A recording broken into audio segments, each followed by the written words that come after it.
So last time I was speaking on this video to all of our residents and friends. I was talking about when antidotes don't work.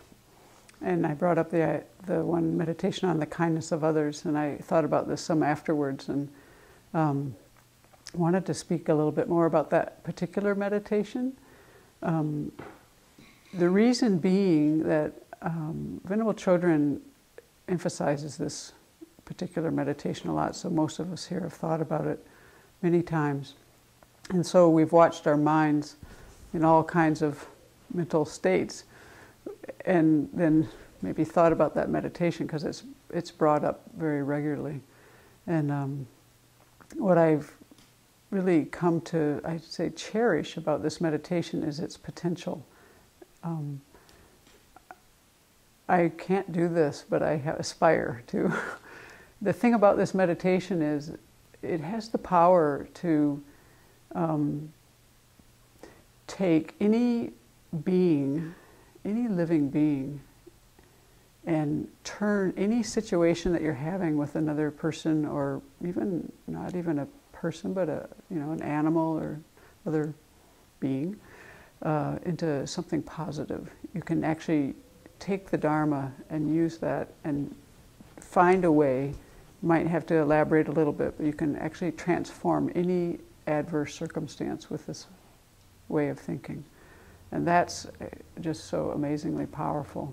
So I think it's worth understanding a little bit more about the meditation.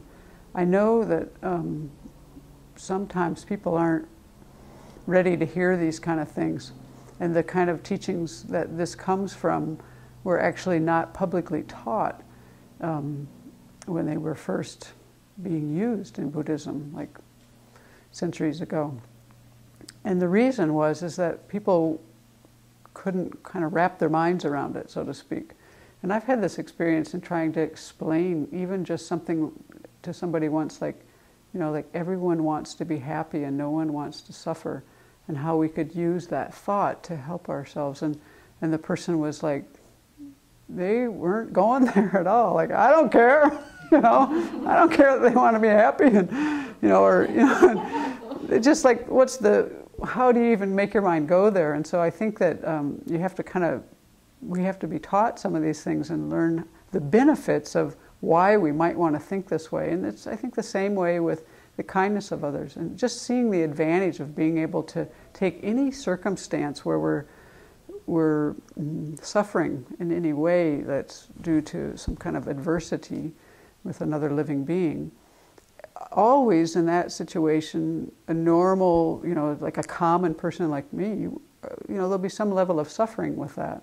And of course I don't want to suffer. So I know that this way of working with the mind can be incredibly powerful. So then how do we do that when we think about the kindness of others? It's a little easier with people that we already like, that we have affection for. So that's where you start. And you learn to see the kindness. And then you start expanding that out. I think strangers is the easiest to go to next. Just recognizing that regardless of another person's motivation, the things that we have due to others. Our hospitals we go to, our educational system. We may even pay at a state school a lot of it, but we don't pay that much of what the overall cost is, even for an education. Our clothes, somebody made it, all the food we eat. I mean, you can go on and on. Everything that we have is due to others, including our body. And then, but where it gets a little more tricky is when it comes to enemies. And that's where I think you have to really have the desire within yourself to want to expand the way that you interact with people that you don't like or aren't getting along with or you find difficult. Because the one thing you can say for sure is that you can learn patience.